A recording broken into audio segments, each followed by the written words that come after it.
Is the pendulum swinging against austerity in Britain? By 14 votes, the House of Commons approving the Conservative agenda spelled out in the Queen's speech, but after a snap general election that wiped out their outright majority in Parliament, divisions more and more out in the open among Tories. Over Brexit, hard or soft, over the alliance with the Northern Irish Conservative Unionist DUP party, and over what is the role of the state in the United Kingdom. The vote took place on the same day that the community buried 65-year-old Tony Deason in London. He lived on the 10th floor of the Grenfell Tower, that apartment building that was subject to a blaze. The failure of the state to prevent a fire that's claimed at least 80 lives has fueled calls for better public services and a break with 7 years of austerity. On Wednesday, the Prime Minister saw off a Labour amendment to ditch the public sector pay cap, but that too was by a margin of just 14 votes. Is the pendulum swinging even inside the party of Margaret Thatcher? And where does it all leave the current occupant of number 10 Downing Street? Are Theresa May's days numbered? Today in the France 24 debate, what does the UK want for itself going forward? And with us from London, Sebastian Dance, member of the European Parliament for the opposition Labour Party, representing the UK capital. Thank you for joining us. Thank you for having me. Freelance political reporter Marie Lecomte is also with us from London. Welcome to the show. Thanks, good evening. From Salisbury in England, Nabil Najjar, director at Conservative Progress. Welcome back to the show. And we're joined here in the studio by Yves Bertoncini. He's the director of the Jacques Delors Institute, whose eyes are squarely focused on all things European. Welcome back, sir. Good evening. The France 24 debate on Facebook and on Twitter, the hashtag F24debate. Yeah, that vote coming in. Let me begin with you, Nabil Najjar, on that vote, because it happened after, earlier in the day, the finance minister announced a shift in the government's policy when it came to abortion in Northern Ireland, abortion which is, for the most part, illegal there, and saying that, well, there would be, by the government, a bill to pay for women from Northern Ireland to come to England to get abortions without that compromise on an amendment that was put forth by a Labour MP. There was fears, and I want your reaction on this, that, well, the vote of confidence would not have passed today.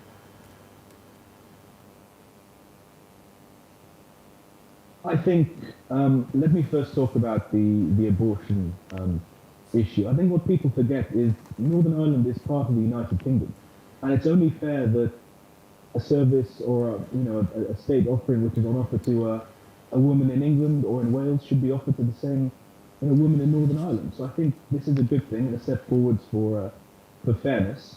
Now, as to how this relates to the Queen's speech itself, the oppositions always tend to tack on amendments. And I think today, two of those amendments were defeated. And this one was withdrawn because of a prior, essentially a prior announcement by the government that they're going to go ahead with it. Nabil, I'm going to interrupt you. I'm sorry, I'm going to interrupt you because we're having sound issues with the Skype connection there. We're going to try to call you back and get a better connection with Salisbury. Apologies for that, and apologies to our viewers. Let me ask you, Marie Lecomte, your thoughts. How much of a squeaker was it today in Parliament?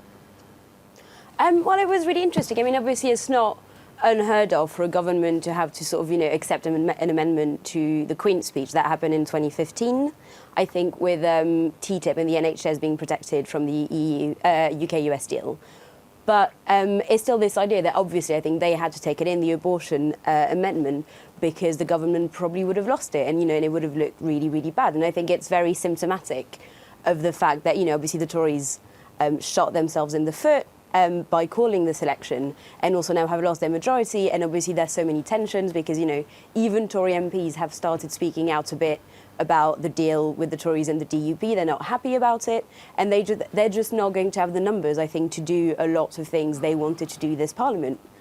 A lot of things they're going to do this Parliament, and there's the idea that piecemeal, like with this amendment that was put forth by the opposition on abortions. Well, there's going to be lots of compromise coming up. Sebastian Dance, is that how you see the next legislature?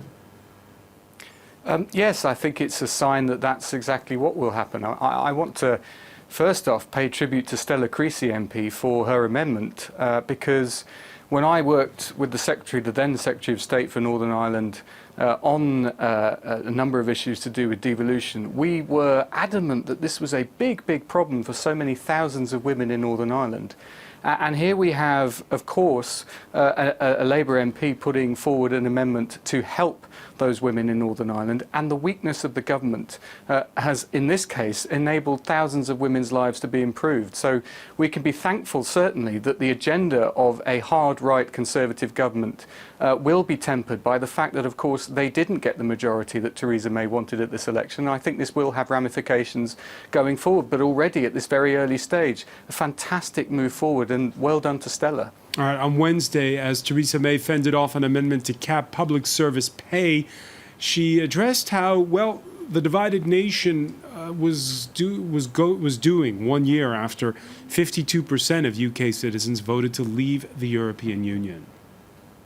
What I have seen across the whole of this country is a real unity of purpose for people. Regardless, for most people, regardless of how they voted in the referendum, their view is the decision has been taken, just deliver it, and that's what this government will do. What this government will do, we're back with Nabil Najjar, who's with us from Salisbury. Nabil, unity of purpose and people in the UK, is that the sense you have?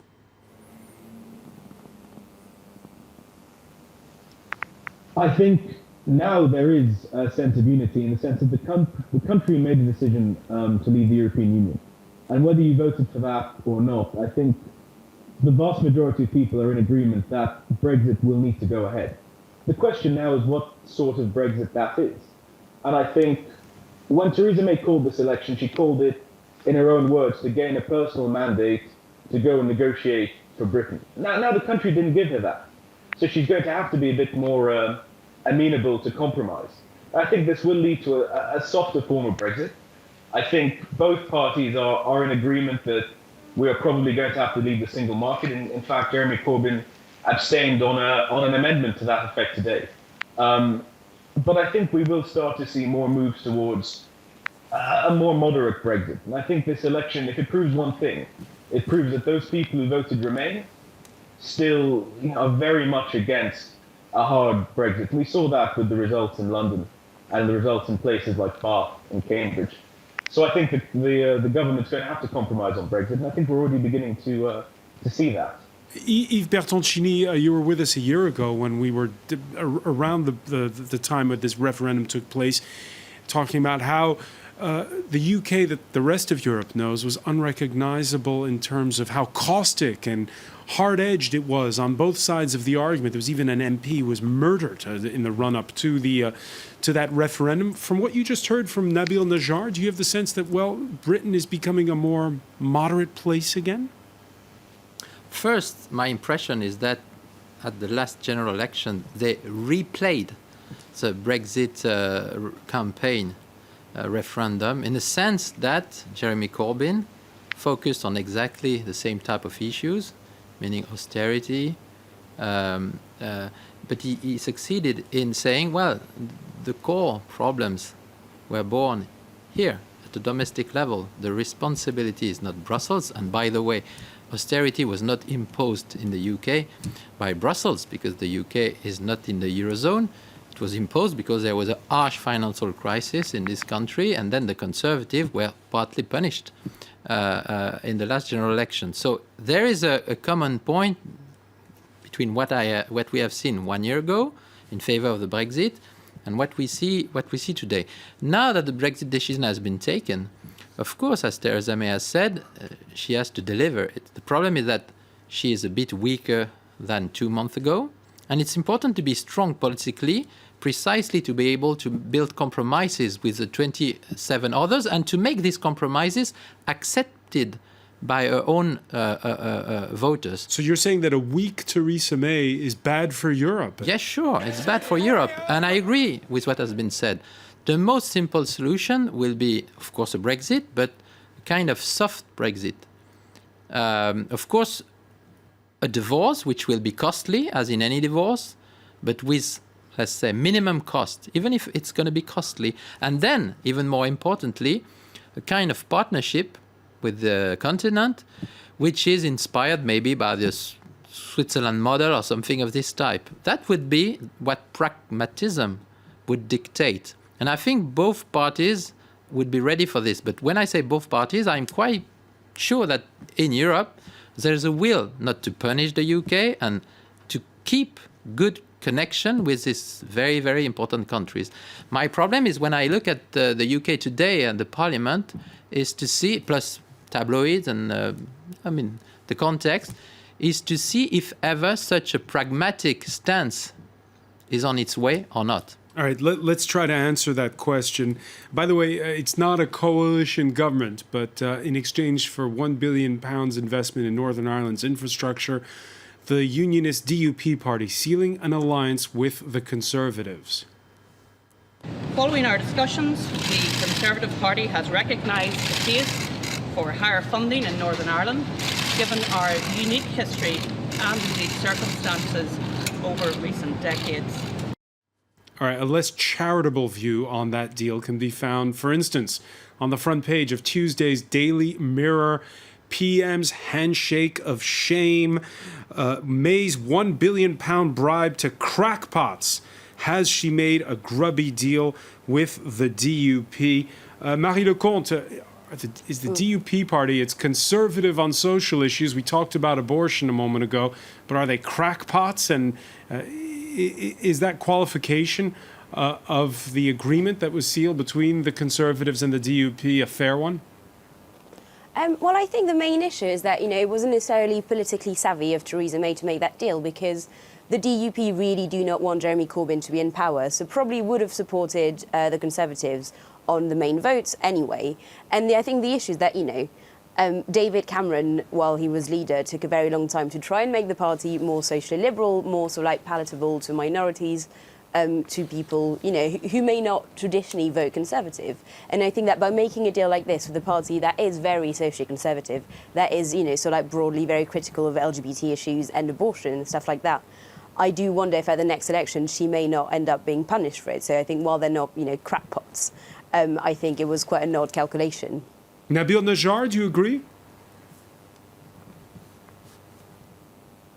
I think it was an agreement born out of necessity. Now, let's not overplay what this agreement is. This isn't a formal coalition. It's what's called supply and confidence. It essentially means that the DUP will support the Conservative Party on budgets, on issues of national security, and on the Brexit process. Everything else will have to be negotiated as independent, individual discussions. And so this idea that the DUP is going to massively drag the Conservative Party to the right, I think is a fallacy. But what this Queen's speech really shows is that this government is very much reduced in focus. All this government is really looking to do for the foreseeable future is deliver Brexit and keep the country safe. So really, I think we will see a to Marie's point that legislative agenda for the next for the foreseeable future. But to Marie's point that Theresa May didn't have to do this deal with the DUP. I think she did. I think it's unfortunately the only option we had. Jeremy Corbyn cannot form any sort of coalition which would give him a majority. And so our options are to either govern as a minority, which is a risk and is challenging, or to make a deal like this. Now, it's not ideal, and let's not forget, we were used to governing with a majority. So this is a climb down, but unfortunately, it's a necessity. Sebastian Dance, when you look at the makeup of the new parliament in the UK, on election night, on June the 8th, or rather the morning of the 9th, when we saw the way the votes had come down, we had the sense, well, this is the return of the two big parties. On the one hand, the Conservatives, on the other hand, the Labour Party, and that we'd have more clarity out of the House of Commons. How is it going to play out, though, now that we've had this vote of confidence? Who's going to be aligned with who?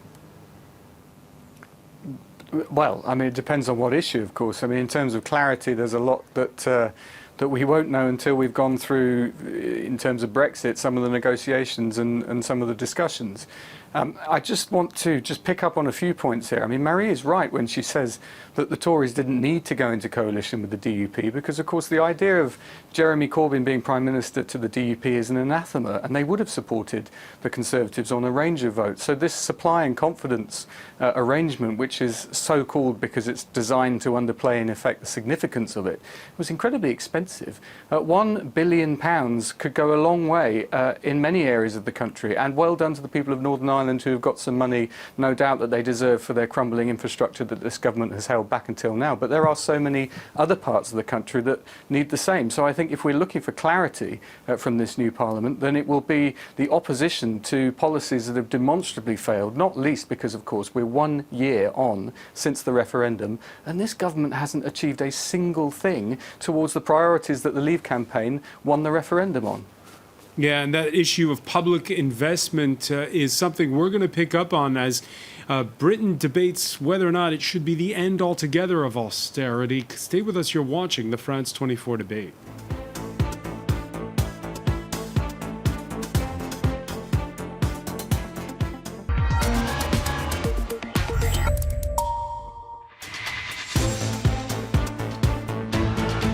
Welcome back, or welcome if you're just joining us. It's the France 24 debate on the day where Parliament, by 14 little votes, has approved the legislative program of Theresa May, the one spelled out in the Queen's speech.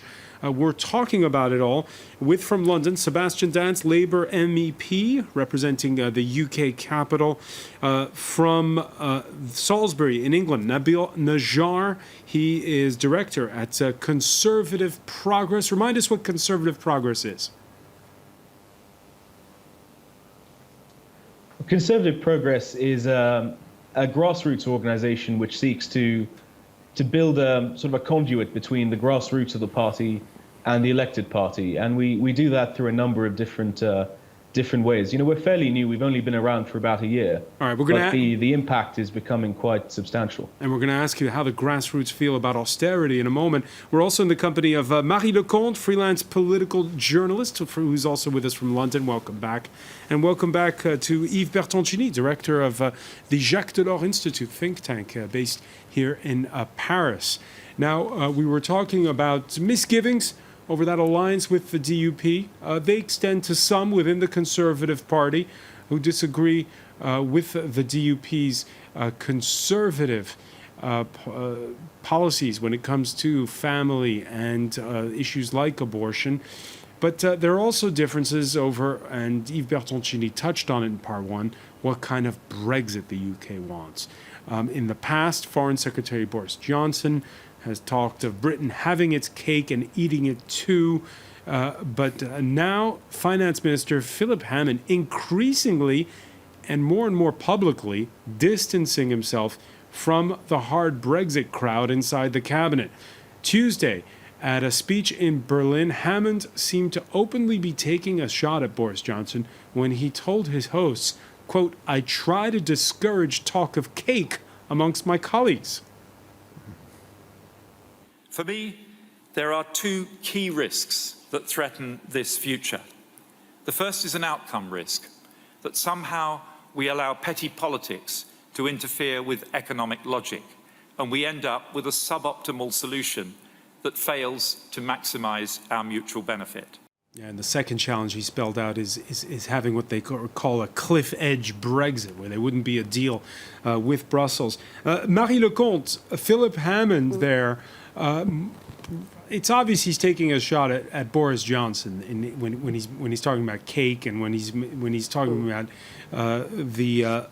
when he's talking about petty politics at home. Why is he doing this now? I think so. Philip Hammond has been quite interesting to watch because he was obviously a Remainer, so he campaigned for the Remain camp during the referendum. And then obviously, so like, you know, joined the cabinet, we knew how he felt. And at first there were, I think, reports until about Christmas of sort of tensions in the cabinet between him and between the hard Brexiteers. Then he calmed down. We didn't hear much about it, like not much. Like, you know, he just sort of decided to shut up, presumably. And then just since the election, we've had this, you know, sort of like new, re-energized Philip Hammond. And I do wonder if it may not be the fact that, you know, there was this assumption before the election that, you know, what the public wanted, at least, you know, the 52%, but even beyond that, what people wanted actually was a hard Brexit, a clean Brexit, as the Brexiteers call it.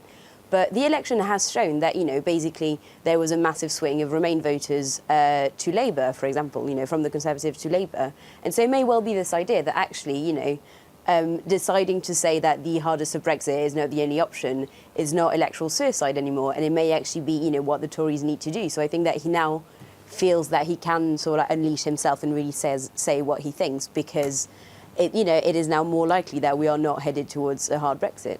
More likely, although we're still kind of reading the tea leaves, is the Hammond crowd have the upper hand on the David Davis crowd, the Brexit minister who's in favour of a harder Brexit? I don't know. At the end of the day, I do suspect that it will end up being a hard Brexit, because, you know, they will be, you know, so David Davis, we know what he wants, and we know that he is in charge of negotiations, and then Parliament will get a final say on the deal. But it will very much be, you know, either take this deal or we'll fall back on World Trade Organization rules, which would be a disaster for the United Kingdom, even though Theresa May has said in the past that no deal is better than a bad deal. So I think that as long as Theresa May and David Davis decide to hold their nerve and basically sort of like ignore the opposition, even among the cabinet, I'm not sure what this opposition, the soft Brexiteers, can do, really. So it's more likely, I think, but it's still not likely. Nabil Najjar, on Wednesday, there was this amendment put forth by the opposition Labour Party for a end to caps on public sector pay rises. The British press this Thursday says there were 10 MPs who broke ranks with their own Conservative Party, and there's possibly many more. They say up to 40. Who are in favor of less austerity. Have you done your own head count? And how divided are the Conservatives over this hot button issue of austerity? Well, I haven't done my own head count, but I think the country's been through 7 years of austerity, and the results on the whole, you know, you can definitely see the impact of that now. And I think ordinary working people are looking at this and thinking, has my quality of life improved? And the answer, unfortunately, for a lot of people is no. And as cost of living goes up and quality of life remains stagnant, you're naturally beginning to see this shift. And I think we see that more clearly than anywhere else in London. And Labour did phenomenally in London. They won Conservative-held seats, which weren't even targets, and they massively increased their majority in the seats they hold. And so I think people are looking at this now and thinking, well, maybe we need to take a slightly different approach. I think we have to bear in mind that, you know, the country is still in a financially precarious position, and Brexit is, especially in the interim, going to compound that. So I think we need to revisit the idea of austerity, but at the same time, the Conservative Party is the party of sound financial management. We all remember what happened last time Labour came in, and Jeremy Corbyn and his now famous magic money tree, unfortunately, isn't the solution either. Yeah, you mentioned Jeremy Corbyn already. When a string of terror attacks hit Manchester and London, the opposition drew attention to the lack of funding for policing. Then came the Grenfell Tower fire. Those cuts to the fire service have meant there are 11,000 fewer firefighters. The public sector pay cap is hitting recruitment and retention right across the public sector. What the tragedy of Grenfell Tower has exposed is the disastrous effects of austerity. Sebastian Dance, there is this feeling that this Grenfell Tower fire is a turning point in a lot of ways for your country. But you just heard there Nabil Najjar, who agrees that they have to loosen the belt a bit on austerity, but that the Labour Party is reckless when it comes to spending that money. Well, it's quite an extraordinary claim, given the mess that we're in now after 7 years of a Conservative government. I don't recall the Labour Party ever saying that it would rip the country out of its largest market and enact a referendum campaign that would enable divisions in our country to become exposed on a level that, frankly, we've never seen before. We're in an extremely perilous situation here because people have been suffering. Since the 2008 crash, of course, public spending has gone down a lot. That was compounded by Conservative policy that came in 2010. Incidentally, the economy was growing robustly when Labour left office. And we now have a situation where the potential of a hard Brexit, and let's be honest here, there are three potential outcomes: no Brexit, hard Brexit, or some transition where we stay in the single market. If we go for the hard Brexit option, if we crash off that cliff, that will have an extraordinary effect on public finances, and 2008 will look like a small downturn compared to the damage that will do to our economy. That's not Labour's doing. This is the Tories that have been doing this. The idea that they're sound financial managers is just ridiculous. Yeah, but the leader of your party is saying that there's no going back on the Brexit vote, that he's saying, yeah, the vote happened, it's taken place, we're going to go for Brexit. So can you afford, in a moment when you're negotiating Brexit, to be loosening the purse strings? Well, if you look at what the Labour Party has been saying here, is we're focusing on the outcomes. Now, personally, I never pretend otherwise. I think Brexit of any colour is a ridiculous idea. I think Britain is stronger and more secure in the European Union. And there are many of us in the Labour Party who feel the same way. But we had a referendum and we lost the referendum on the 23rd of June last year. There's no point denying that.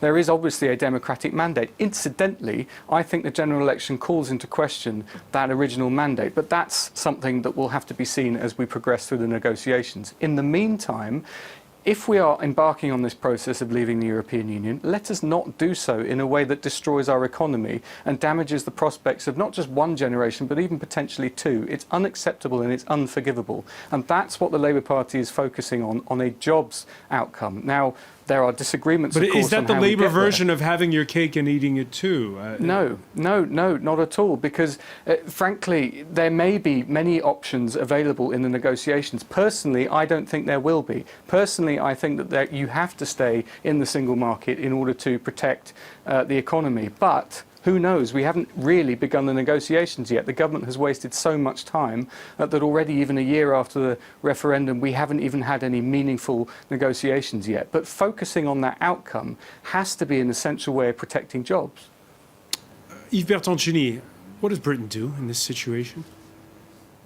Well, first, again, austerity in the UK has nothing to do with the EU. In Ireland and in Greece, yes, but not in the UK. And then it's a domestic debate led now by Mr. Corbyn and some others. As regards the EU, yes, there were concerns about sovereignty issues. I understand this. Free movement of people issues as well, because this has something to do with the EU, the fact that some people can settle freely to the UK. This has to be taken into account for the delivery of the Brexit. So there will be a Brexit. They shot first, the Brits, but the ball is still on their camp. They have to choose the option for the divorce, and then for the next step, they could choose the Norwegian option, apparently not, a kind of Canadian option. I would bet for a kind of Switzerland plus option. Well, it will be a tailor-made option for the UK. But most importantly, I hope they will be pragmatic enough not only to settle the divorce, but to try and have a constructive approach to preserve our interdependence, because the interdependence between the UK and the continent is huge. And then there is a common interest on this, provided the Brits are okay with this and don't pretend that a no deal would be better than a bad deal, because no deal would mean WTO status in 2 years' time. And I agree with the other guest. I mean, that would be a disaster for all of the British people, including the poorest one. But domestic politics in the UK is resonating on this side of the channel, because this debate that they're having right now over the role of government, over the role of public service, and after the financial crisis of 2007 and 2008, We saw it during the French presidential election campaign. And my question is, on the one hand, we're being racked on the knuckles for spending too much of public money. But on the other hand, what is the role of government when you look at the debate that's happening in the wake of that horrible fire in London? Well, first, if you compare the British level of expenditures and the French one, I mean, there's a huge gap. In France, I mean, we spend much more in terms of public expenditures. So, of course, the Brits are also paying the price for a very low level of public expenditure, sometimes social expenditures. They pay this price, by the way, because they had to provide cuts after the financial crisis, and they were more at the core of the financial crisis with the City of London than, for example, Slovenia or Portugal. But then, now they have to face this reality. They can't blame the EU again. If they have to spend more, I think that would be wishable for them to spend more. But spending more means more taxation as well. I don't think it's in the program of the Conservatives. And more importantly, in the context of a Brexit, which will cost money, it's going to cost money, they would rather prepare a kind of soft Brexit to diminish the cost of the Brexit precisely because they need to keep money to invest more on infrastructures and public services in the UK. Marie Lecomte, is Britain changing right now after what's happened with that fire in London? And do you get the sense that the country's mood is radically different? Well, that's a bit of a wide-ranging question. Yes, no, I do think it is. And I think it had been changing for a while. And, there was that new study, I think the BSE study, I think it's called, a few days ago, showing that, actually what's quite interesting is that British people are becoming more sort of liberal on social issues, stuff like, gay marriage and stuff like this, but still, but basically becoming more conservative on things like immigration and, and what we do with terrorism and stuff. And so I do think that, but on this issue... Sorry, there was another... Yeah, but I was going to say, on the issue here specifically of what the role of government is, what the role of the state is, whether you spend more money on public service. Well, actually, I think that's... I can't remember the exact figures, and I'm very sorry, but I think it's now close to 50% of British people support the idea of being taxed more in order, obviously, to get a slightly bigger state. And that is new. I think that is the first time since the financial crisis that people have started. So I think, if I remember correctly, it's not quite 50% yet, but it's sort of the highest it's been since the financial crisis of people going, well, actually, maybe we do need to get taxed more. Maybe the state needs to have a sort of more important space in our lives. And so I do think that the tide is turning. I think, that it's not necessarily a different country now, but I think that this may well be happening over the next few months, over the next few years, conversations we'd not had really at a national level for a long time that we are now going to start to have. And what about Theresa May herself? Is she going to be the one who stays in the job over this negotiation, Mary? I think, and that's quite cynical, but I think she's mostly still in power because the Tories realise that, it would be a bad idea for them to get rid of her now because obviously, from the Tory point of view, you sort of, keep Theresa May there. The negotiations, we don't know how they're going to go. I don't want to be pessimistic, but, they may well not go very well. And so sort of let her do that. And then in a few years, they may well sort of replace her with someone. And then at that point, they can go into another election by saying, look, we've changed. Forget about, that May character. We've got someone new. There's no point in getting someone because being a Conservative Prime Minister right now, I think, is a very, very hard job, and it's not really in anyone's interest to try and replace her because she's already there. And the last thing is that the Tory party, as we said earlier, is currently very split, and it splits on Brexit, it's split on a lot of things. And so how could you possibly find a candidate right now in the Parliamentary Conservative Party that could unite everyone? Could unite the Brexiteers and the people who want a very small state, the people who want a bigger state, that there's no one there really, I think, who could unite the party. So I don't think it's a pity. I think Theresa May will remain Prime Minister by default. Prime Minister by default. Nabil Najjar, what are those grassroots members of the party you've been speaking with tell you about Theresa May? Let me first start by saying the Conservative Party is a broad church, and it always has been. And we're never completely aligned on issues, but we move forwards. But in terms of the grassroots, I think exhaustion and tiredness are a big deal, given just the sheer number of elections we've had in this country over the past few years. I think there is an understanding that Theresa May needs to stay in office for the medium term. If nothing else, a new leader will prompt new calls for a general election. And the last thing any of the political parties in this country need now is more uncertainty and another general election. I think she will see the Brexit process through. And I think what we've seen with this Queen's speech is a very toned down style of government.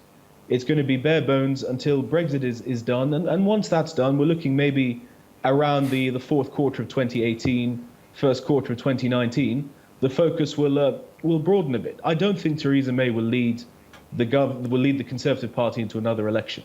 At the same time, I think the last thing anyone wants now is more uncertainty. So she will remain for the foreseeable future. The last thing the UK needs is more uncertainty. Sebastian Datz, let me get your reaction to that and to something we heard from Yves Bertoncini in part one of our discussion, which was it's not in Europe's interest to have a weak UK Prime Minister during this Brexit negotiating process. Yeah, well, it's rather optimistic, I think, to think that by the end of 2018 Brexit will be done.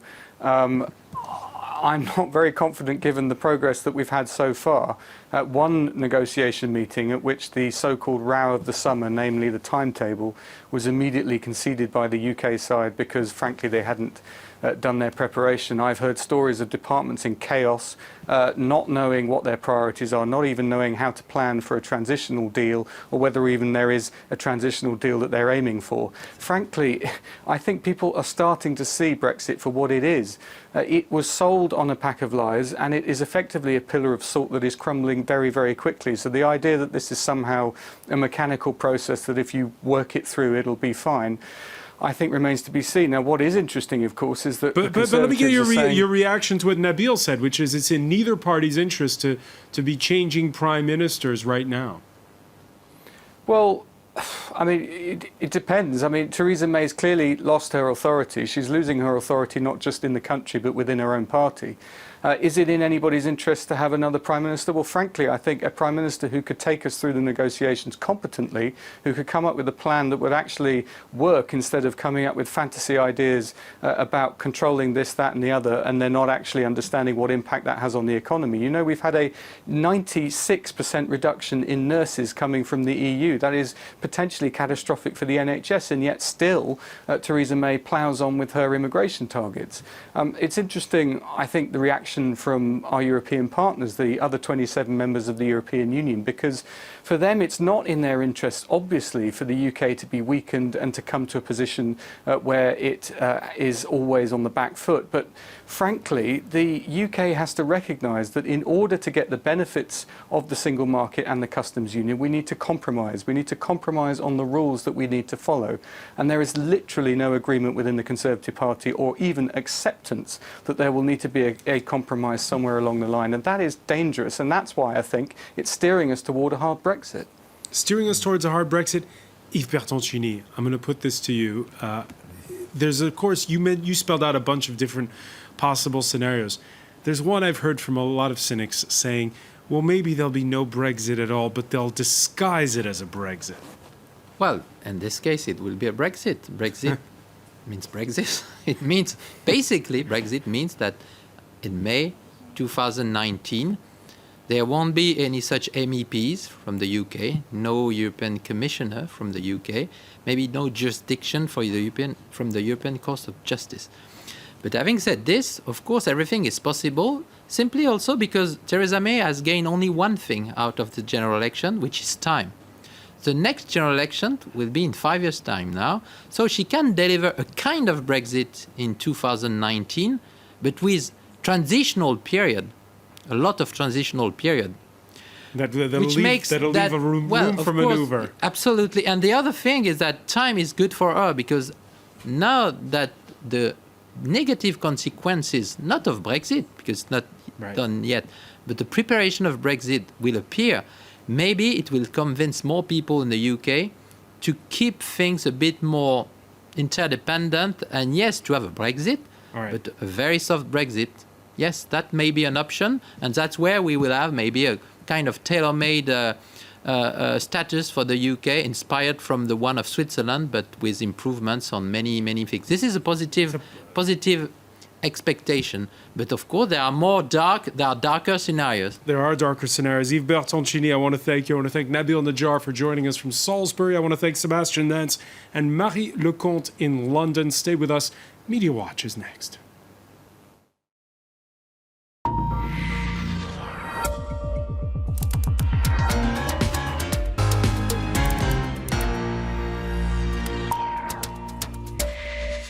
And we say hello to James Creedon.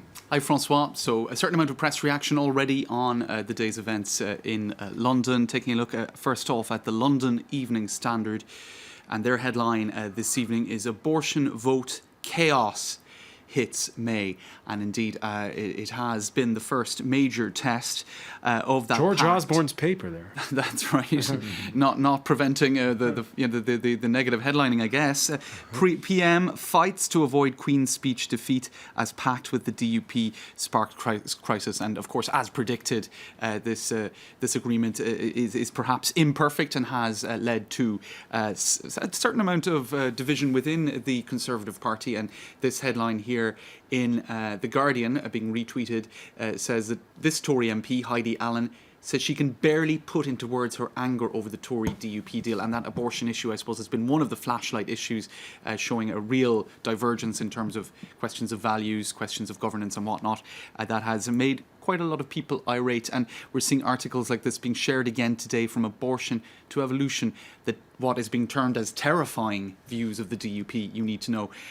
So certainly the way in which the DUP's policies are being depicted in much of the English press, British press, is not going down very well, I would say, in certain parts of the Northern Irish press. We'll get to that in a second. But here's another headline that we've been seeing in the last few days. This one from Monday. This shoddy DUP deal will ultimately cost Theresa May far more than £1 billion, because it's not just a question of abortion or whatever else. It's the cost of this deal when austerity cuts are going to be implemented in England, and you're having this package of money, I suppose, as part of that deal going to Northern Ireland. So that's inevitably going to create a degree of tension. And further costs that this article is talking about, the potential weakening of the Northern Irish Peace Accord. So that's a whole other can of worms. And this, I'll just finish with this, Francois, and it's quite rich. We have 7 of them, 7 cartoons, and this is in the Belfast Telegraph, which would be, I suppose, not unkind in its coverage often to the DUP. Have English cartoons mocking unionists gone too far? So, yeah, because we showed that Daily Mirror front page calling them crackpots. Right. That's very violent. Especially when you understand the culture of Northern Protestantism, which is very much identified with British identity and whatnot. So this is, I think, going down very badly in certain parts of the, I would say, Northern Irish press. And the cartoons are extremely mocking. You can see that they're very derisive in many ways. And this one here shows, I suppose, that it is that issue of the cash deal, I suppose. But you see Theresa May, that mayor, bound up and gagged, but with kind of orange order bunting or whatnot. What else do we have? There are various other cartoons. This one, I suppose, more of a Photoshop. Abortion, marriage, gays. And you see Theresa May, exasperated, saying, just fax me the list and keep me in the job. That showing one of those famous murals in various parts of Belfast, Democratic Unionist Party, and you can see there an exchange of cash again. This deal really being depicted as something where Theresa May kind of almost had to humiliate herself under the money tree, right. And it's across the board. It's certainly unflattering. All right, James Creedon, I want to thank you. I want to thank our panel once again. Thank you for joining us here in the France 24 debate.